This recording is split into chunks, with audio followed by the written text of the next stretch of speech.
This is Arts Alive. I'm Lynda Phillippi, and my guests today are Jill Poyer, who's the director of the library here in McMinnville, and Bernice Owen, who wrote a book about the history of the library. So welcome, ladies. Thank you. Thank you. I'm so glad you're here today. Thank you very much. Thank you for inviting us.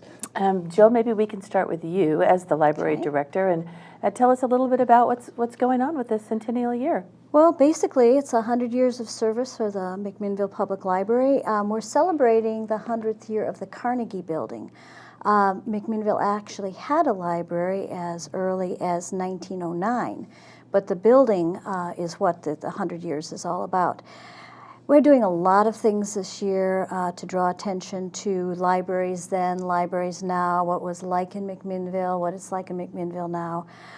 But some of the things that we already started out and have really been really well received is we have a couple of book groups. One of them is called The Read Through the Decades, and this is a book group where every fourth Tuesday of the month there's a different book read in the decade, published in like 1910 and then 1920, then 1930. Okay. And so like this month we're reading The Great Gatsby.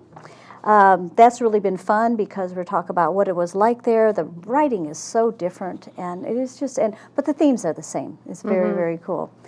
The other thing, and this one is a challenge, it's called the Centennial Reading Challenge. And can you read 100 books in 2012?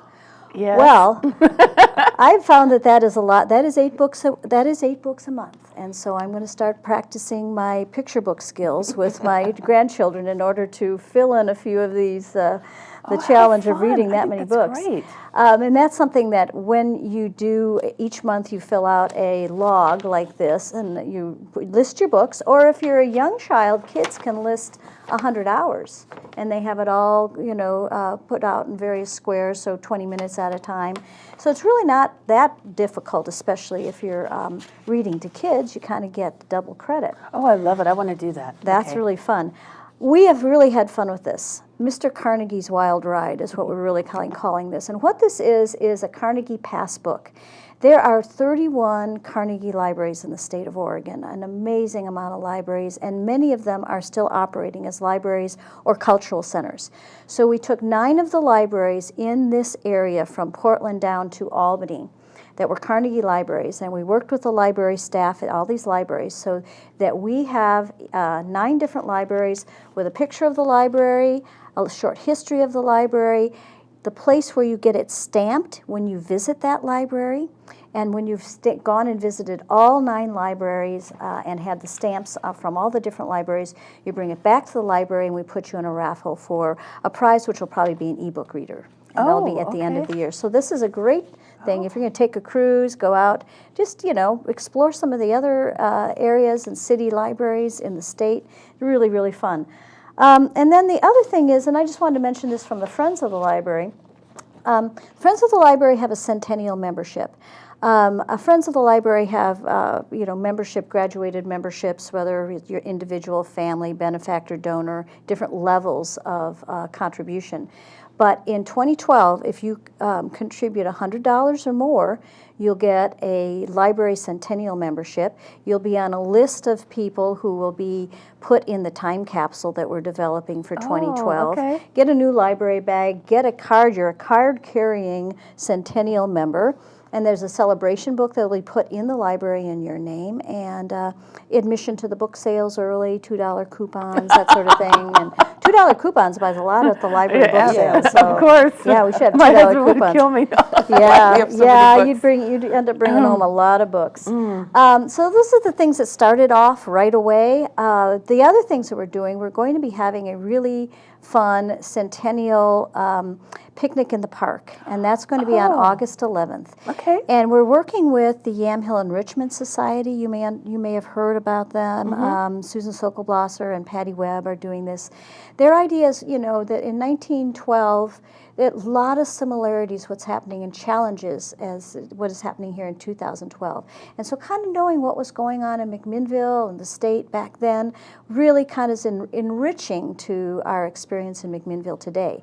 So they're going to be working with us on it. We'll have a bandstand, we'll have some old-time music, we will encourage costumes, we'll have a picnic basket competition, we'll have how some fun. games kids played 100 years ago.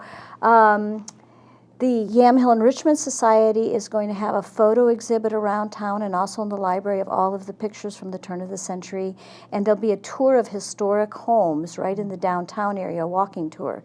And they'll produce that, and you just go to the different homes, and they have a docent there that explains when the home was built and who, the different kinds of remodels it's gone through. So we'll be collaborating with them on that. So that's one of our main things that we're doing in the summer. Other things, a McMinnville Trivia Night.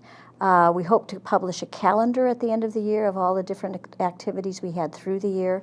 And the 2012 McMinnville City Christmas ornament will be an image of the library. Oh, that's amazing. So very pretty. Cool. Not the stained glass window, but it will be an actual image of the library, probably not unlike that image in the book. So Okay.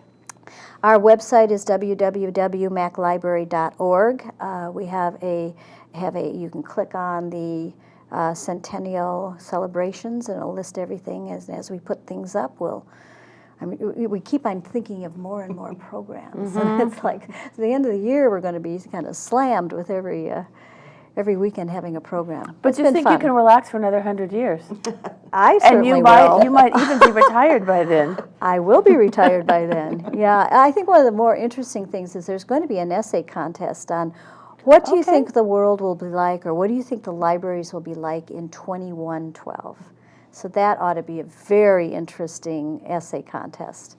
And of course, one of the other projects that we're going to talk about and get is the history of the McMinnville Public Library that Bernice Owen has, I won't even say compiled. She's written a book, a very lengthy book from a number of very, very obscure, hard to find sources. She became a real detective about how the library was actually formed. So Well, I think anyway, lots of fun. One of the things that struck me as I was writing the book, and I think that you can hear in Jill's story, is how enthusiastic the librarians have been throughout the history, and I'm sure they will be through the next 100 years as well. And most people that use the library have a memory of their favorite librarian, and the librarians look forward to seeing children that they helped with their first experience in the children's room of the library now coming back with their own children,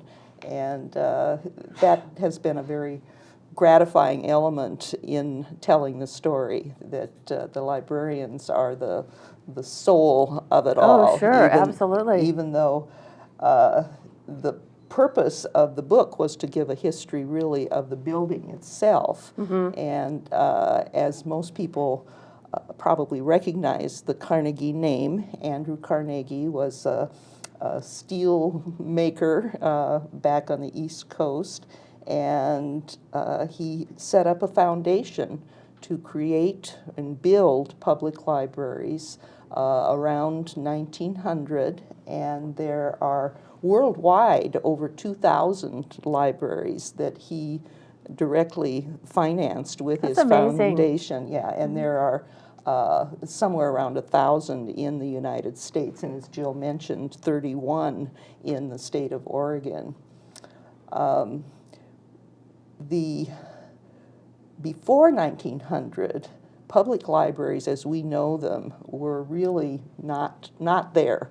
There were subscription libraries where you had to pay to use the books, use the materials. Benjamin Franklin gets credit for public libraries, but in fact it was a subscription library that he invented. But the library image, or the fact that people wanted to be able to read, and as they moved west, brought books with them.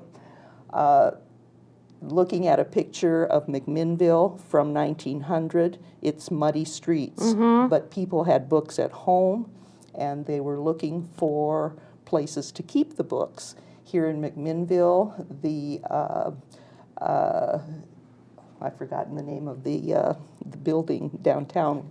They had 1893. Yes, the 1893 building had a restroom, so to speak, that was a place where folks from the country could come and relax, unwind a little before they had to head back on the muddy roads, and they needed shelves for the books. And the women's clubs of the time took up the banner, shall we say, for building libraries, and convinced the city council in 1911 to set aside funding for a library. The Carnegie Foundation would provide $10,000 to build a building, but only if the city officially agreed to support the running of the library with 10% of that $10,000. So the choosing a site was an issue at the time. The corner where the library is now was where the city park was, and of course then the city wouldn't have to spend money to buy land if they put it there. Right. And they had an election, and the city park won, and then the selection of an architect began. The News Register has been a library supporter from day one too, and they included arguments about where the library should go, and included a drawing. The records that Jill mentioned are hard to find. There's a microfiche in the library that has the early newspaper articles, but they're very scratched and hard to read. I wore out my eyes Sure. looking for research there. Yeah. And but we came through it, and the building was built in 1912, and the signature window was installed that says 1912, and when the addition was put on in 1980 through 83, the a stained glass window was put on the front part of the building as well to maintain that progression, I guess I should say. Ask me a question. Well, we're seeing some of the previous librarians, I think. Okay, yes. Ann Van Sickle was here 1993 to 2007, and she was here when the roof had to be repaired. Apparently when the new wing was put on, they weren't as careful as they could have been in connecting it to the old building, and there were serious leaks, and so the a new roof had to be put on. But Anne was successful in keeping things together to do that. So what kind of surprised you the most? What did you find out that surprised you the most while you were writing this book? Well, that's a good question. I've been a librarian for over 40 years, so the fact that the staff is what held the library together was really not a big surprise. No, because, I'm sure. Yeah, I think the solid community support that I could feel in the minutes from the city council that I reviewed before the library was made official. I interviewed Kent Taylor, who's the current city manager, and he emphasized as well that the city sees the library as a real focal point of the culture of the community. Oh, absolutely, and yeah. I certainly agree with that.